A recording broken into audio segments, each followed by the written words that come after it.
Welcome. Let's talk about fungi, one of the 5 kingdom classifications. So we have Monera, Protista, fungi, Animalia and Plantae and Animalia. So talking about fungi in this section, let's first understand a general introduction before we talk about the vegetative reproduction.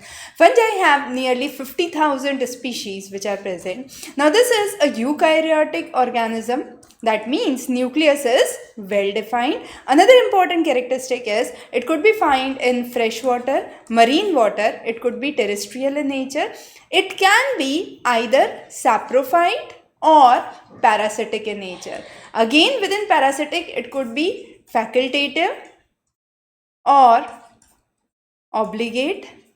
And under saprophyte again, it could be obligate or facultative. Right?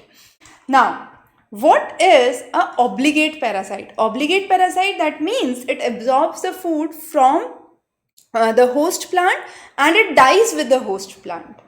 Facultative parasite is one which can live parasitically under certain conditions.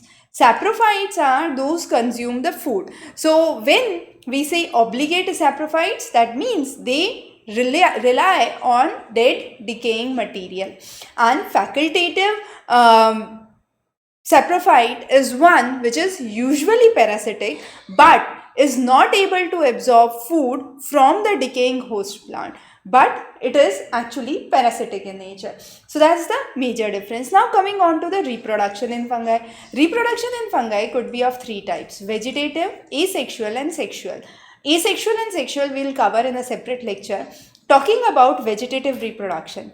This vegetative reproduction can occur in 3 forms: budding, fission or fragmentation. Fragmentation, that means the hyphae is actually broken down and that develops into a new plant.